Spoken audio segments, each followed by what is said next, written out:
Welcome to Medicare Matters with Mackenzie, where we make sense of Medicare and all the life factors that go along with it. Today, I'm honored to speak with Craig Nash, founder of It's a Grand Life, a nonprofit dedicated to supporting grandparents raising grandchildren. Craig's journey into full-time caregiving opened his eyes to how many grandparents are quietly stepping up and need support. Craig, welcome to the show. Mackenzie, thank you so much for having us here today. We really appreciate it. We are trying to get the word out all over this great land that there are some resources for grandparents who are raising their grandkids, and we appreciate you shedding a light on what we're doing. Of course, anytime. And it is a cause that a lot of my clients and people that I run into are are handling and dealing with. So this is a much needed resource. So let's start at the beginning. Can you tell us how you became a full-time caregiver for your granddaughter, Ella? Yes, well, it started, Ella has always lived in our house. In fact, when my daughter was a sophomore in college when she got pregnant and she dropped out of school and we said, look, we want you to complete your education. We're going to add on to our house and put in a room for Ella and a room for you so that, life will be, very, hopefully very stable while you complete your degree. But so Ella's always lived with us, even when she was born. And, we had hopes of things going very smoothly for my daughter as we wanted her to complete her degree. But some behavioral health challenges and some substance abuse issues interrupted that. Our best hopes and dreams for our daughter, and at least for right now anyway. And about 3.5 years ago, we became guardians of our granddaughter Ella. And although she's never lived anywhere else except for a few months during COVID, it was quite a monumental change when we filed the paperwork and became full-time guardians. So now, in my retirement phase, if you call this retirement, I'm very busy with the podcast and the charity because we're trying to help grandparents who are raising their grandkids, but also meeting the school bus and going to parent-teacher meetings and Yeah. driving to flag football and all those things that parents do. We grandparents who are raising our grands, we're absolutely doing that as well. And it's we have all the challenges therein. So And I don't know if you mentioned this, but how old is Ella now? Ella's 11 and a half. Yep, Oh. she's um, in the middle of a very busy summer. In fact, Mm. we just joined the little neighborhood pool club that we had left 10 years ago when my kids had outgrown it. And now we're back for round two because our granddaughter, all her little buds are hanging out at the neighborhood pool club. So we're going to be checking that out. We just, after a 3-year wait, we've just been allowed in. So we're Oh, looking we have forward to that. 3 years. Yeah. Wow. So Yep. is it swimming? Is it Swimming, yes, yes. okay? So she'll be Okay. swimming, and the main thing is just not having any restrictions at her just going to hang out with her friends, and it's Right. it's all about her little friends. What were those early days like for you in terms of, I mean, and I know you said that Ella has always lived with you, except for three Yes. months during COVID, but what was the biggest transition, or what was the hardest thing about the transition from becoming, to becoming the sole caretakers of your granddaughter?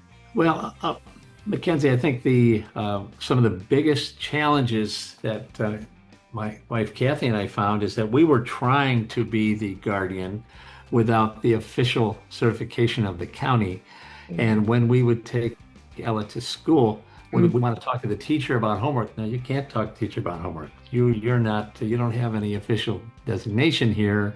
And that was really frustrating because it just really put us behind. We didn't know what assignments she was missing or what have you. So we got an attorney and we were able to be approved as the grandparents for our granddaughter. In fact, her dad recommended that we become the guardians because he wasn't in a place where he could be the full-time dad, and my daughter was off on the streets of Detroit, and that changed everything. And everybody went through COVID, and as you know, it was very difficult on kids from Mhm. an educational standpoint. And Ella, like all kids, was a little behind, so we were able to now get some tutoring going, get some math tutoring, some reading tutoring going, so she could get caught up. And we were able to have a discussion with teachers. Now, that doesn't seem like a big deal, but when you can't do it, it is huge. Hmm. And so she's caught up academically and has just a great group of friends. So we're real happy with the stability that's in her life right now. Right. And stability is huge, huge for kids. Um, so your from your personal journey, you built this nonprofit, and from you going through all these steps, that's what sparked the idea for It's a Grand Life. Mhm. What's the mission behind the Grand Fund? Well, the those are absolutely great questions, and the It's a Grand Life came out of a message I heard from Rick Warren, who's out of California, and I don't know if you know this story, but Rick Warren's 26-year-old son had severe behavioral health issues and unfortunately committed suicide. Mm. And Pastor Warren said, "Look, I can either sit here and wallow in my pity, or I and waste the pain, or I can not waste my pain." And that's why he's been such an advocate for behavioral health support. And when I heard that message, I said, I don't want to waste my pain. And I had a radio, TV, and film background, and I said, I wonder if there is a podcast for grandparents who are raising grandkids. So I called my good friend Ryan Armbruster, and I said, Ryan, let's go to lunch. I just want to run this idea by you because you don't know if something's a good idea or not. So we went to Right. lunch, and he said, I love the idea. I will help. I will produce the podcast. We will get it on the 29 platforms that we work with and Well, see if this thing takes off. But I'm behind you 100%. And then we were in this about a year and a half. And Mackenzie, we kept running into grandparents who not only needed some of the subject matter experts we were bringing to the table, but they were in the 20% of grandparents raising grandkids that are living at or below the poverty line. So we said, we've got to do more than just talk about it. So we launched the Grand Fund, a 501(c)(3) that was approved by the IRS in August of last year. congratulations. And thank you. And that I didn't know how long that was going to take to be approved, but it happened rather quickly. And one of our friends said, we really like what you're doing. This idea of helping these grandparents. So we've been contributing to the husband said, we've been contributing to my company stock for 20 years, and the stock just peaked. And we're going to sell that stock, and we're going to give 10% to the Grand Fund, and then Wow. off and running. And then they said, we want to encourage you to try and have a match. So I said, well, first of all, the gift they were giving, which was 30,000, was way more than I thought we could raise in the first year. Right. But then they challenged us to match that. And in the last week of 2024, we made the last deposit. So we did raise 60,000 in our first year. That And is incredible. it, it's a God thing. I mean, I'm not an expert fundraiser, I'm telling you, but all the money we get, except for a very small percentage for IT costs and maybe Right. some software programs that Ryan needs to get this out to everybody. Everything else goes directly to grandparents who are raising their grandkids. Um, But it and just shows how much this is needed and how much it resonates with people. absolutely. And the joy of life is giving to people who are really hurting and really need Right. it. Yeah. And I mean, it's amazing, with folks that don't have a down payment for an apartment or don't have the resources to get the renter's insurance so they can rent their apartment because housing's a big issue for grandparents. Oh yeah. And school supplies. Oh, Hmm. we don't have any uniforms for school, and you see this touch grandma's heart, and it just brings tears to their eyes. And we had a grandma yesterday who is raising her daughter, a single mom, has got a real severe medical condition. I forget the exact abbreviation for it, but she's confined to a wheelchair. So grandma is raising four grands. Wow. And this is right in Michigan. We help folks all over the country, but this is right in Michigan. And she didn't have the resources to get school uniforms and supplies for the four kids on the way to school. And I said, we'll help right away. And we were able to put a check in the mail to her yesterday, and Wow. she just started crying. But that's where the joy is, being a blessing to others, and that's where the grand life comes in. Because when you can live open-handedly and give to other people, It's without expecting anything in return, Right. That which and that's the important piece. Know yes, that you know that once you give that money, they can do with it what they please, and you hope that they use it for that resource. yes. And then when they do, you just see it reap the rewards through them by seeing them shining and living grand. And Mackenzie, I still could from time to time can start feeling pretty sad about our situation. And my daughter unfortunately just relapsed, or she was almost had a year of sobriety under her belt. And I'm still tempted to sit in the corner and feel sorry for myself. But the soon as we start thinking about how can we help others, how can we serve others and be a blessing, it changes the whole circumstance. So Yeah, yeah, but it helps to put it in perspective, it and does. to know that somebody out there is also sharing a very very similar path, right? Right. And but you have the resources to help, and that's absolutely amazing. Um, and I know, from personal experience that with it is really, really hard when your child is dealing with mental health issues and substance abuse issues because you want to be able to be there and support your daughter and your granddaughter, right? And her father. Um, but how do you manage, with the substance abuse, with the mental health issues and maintaining that, father parent daughter relationship and then grandparent granddaughter relationship? How do you manage that? Because that's tough. That's a lot of moving pieces.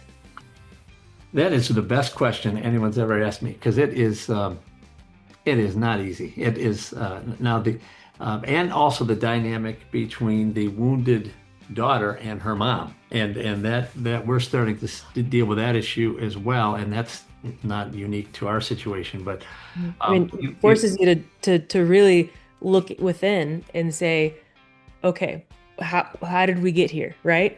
how did we 100%? How did we get here? And what's really helped my wife and I and my granddaughter is the past 3 years I've been doing a lot of study on knowing your true identity. I've been Yes. studying with a gentleman and his wife out of Kingsport, Tennessee. Jamie Winship is his name.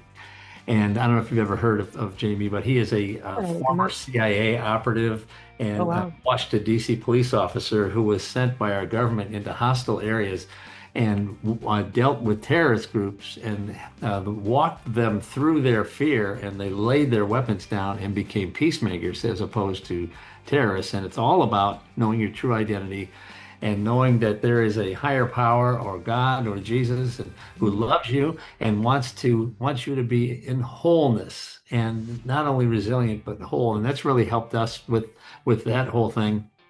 And when I was talking to one of our grand families out of Loveland, Colorado, I said, "What's the number one problem that she runs this grand family organization? What's the number one problem that the grand families you work with are dealing with?" And she said, "Behavioral health. We don't have enough behavioral health professionals, just like your friend, in the Austin area."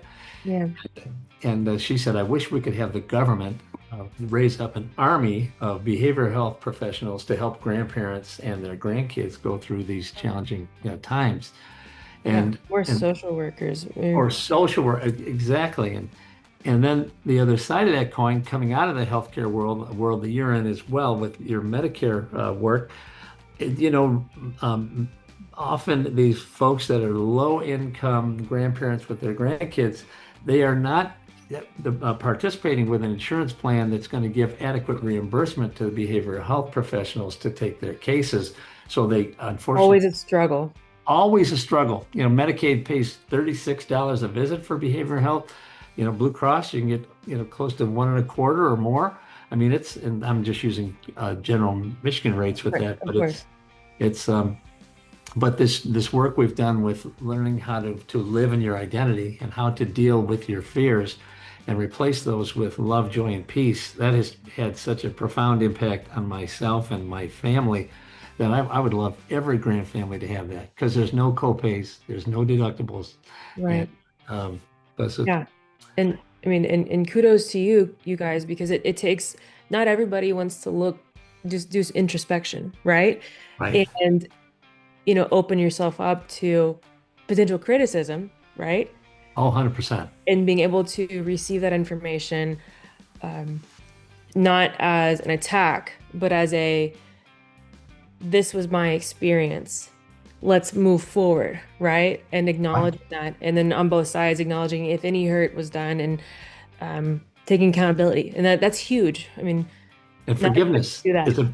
is a Yeah. big part of it. You talk about how do you navigate both worlds. I'll share just a little story. We last last week, I think it was on a Tuesday night, I was putting Ella to bed, and I was gonna, we normally say our bedtime prayers, and I was gonna pray for her that she would have obviously you want protection for your kids. I want her to have a close relationship with God, or as some folks say, their higher power. So I'm praying that for her, and that she would be able to hear from God, and He would guide her life. And she says, "Papa," she turns her head on her pillow and she says, Jesus is right here in the room with us. Did you know that? And by the way, He's hugging you. I said, He's hugging me. And what she didn't know is that I just received word earlier that day that my daughter had a relapse. And even though I didn't want my granddaughter to know this, it was very painful to me. And I did need a hug.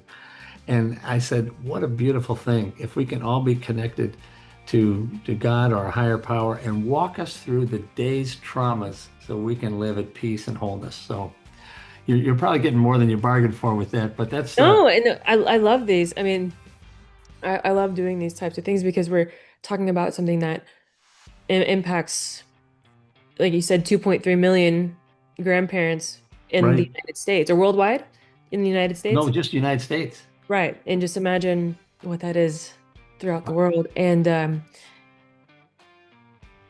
this is what this podcast is about mine is Medicare Matters with Mackenzie is, you know, not everything has to be about the health insurance, although with Medicare, I mean, behavioral health, finding a behavioral health provider has always been a big issue. When you do find one, there's a long wait list.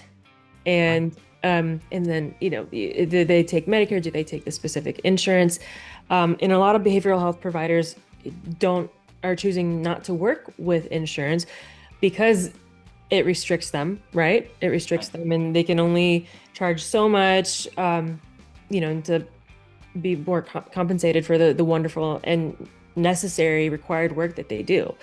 So it's the system as a whole doesn't work to help these specific people, and others at a large. As behavioral health, we found that because of like through COVID, how important having a good mental health is, right? For you as a well-being. And I did read something that with grandparents that live near their grandchild, they live longer. So that's a good news for you. It is. That's very good news. So how do you go about providing the individuals, the families that you help? How do you go about giving them resources? Well, that's a really good question. And right now we're in 7 states, and we've got 10 groups we work with in Michigan. And Can you list the states, please? yes, we are in Colorado and Nevada and Georgia and Michigan and Alabama, and we are adding. What was the one yesterday? Um, anyway, And coming soon to Texas, I hope. and we're if you'll partner with us, we'll definitely be in Texas. Sure. So our process is Mackenzie is meeting with one of her clients, Mhm. and who she knows very well. We don't know your clients because we're not in Austin, Texas, but you'll find Mr. and Mrs. Jones, and they have a real need and something that we can help them with. They need school supplies, or they need a deposit on rental insurance, or a deposit on an apartment or something, and you know these folks because oftentimes we're starting to get a lot of calls now from folks we don't know. So, but Right. if they have a Mackenzie in their corner, makes a huge difference. So, and they're really in our office, there's only two of us, and we're both volunteers. But when we partner with these organizations like um, Grandparents as Parents down in Huntsville, Alabama, they know all the kids down there. They know all the grandparents. They know who needs the work. And at Christmas time last year, we were able to chat with our friend Keith Lohorn, who runs that organization down there. And he said, I just had a group of grandparents with grandkids show up, and we don't have Christmas gifts for them. And we were able to rush some finances down there, and so that everybody had a good Christmas, and we absolutely love that. We just and I think it was in April of this year, we had a family from Las Vegas, Nevada, part of the foster kinship group, and the grandma unfortunately just passed away. And grandpa was raising two young granddaughters, and they did not. They needed a big shot in the arm. He needed a down payment for an apartment and some other legal issues that he had and needs some resources to help with. And even though he and I don't speak the same language, we were able to help him, and that was just a huge blessing. Yeah. Because there's no limit to who we won't help. So it's So you have translators available? well, they did at Foster Kinship. So Okay. now the translators were having a problem because once we said we were going to help this wonderful grandparent, they started crying. So it's because it's the work that it just touches folks' hearts, and who wouldn't want to be part of that? So yeah, that's great. Well, as we close, Craig, what advice would you give to a grandparent that's listening right now who's just beginning this journey?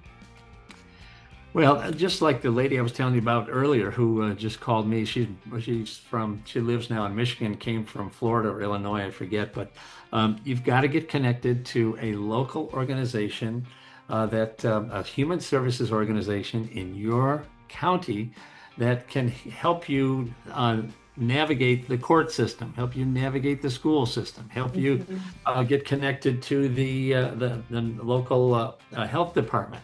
So that if you don't have, so one of the problems with our beloved grandkids is that they're not covered on our Medicare policy. No, it's an individual policy. Right, it's an individual policy, and grandparents, you'll love it because that means it's another payment. But we've Yeah, got to get, unfortunately. we've got to get and maintain coverage for our grands. But so yeah, I would find out immediately who am I going to talk with at the county level that can really point me in the right direction. In the county that we're in, Oakland County here in Michigan, there's a group called Oakland Livingston Human Services Agency. We know the key person there who knows everybody. So, and I know if you're listening in Texas or New Mexico or wherever, if you in your county there is a OLSA, a human services agency, and there's one person at least in that agency who can connect all the dots for you. And I would just recommend just making a couple quick calls to get going. Oh, that would be great. That would be great. And Craig, thank you for being a voice for grand families. And to learn more about Craig's work, visit it'sagrandlife.com.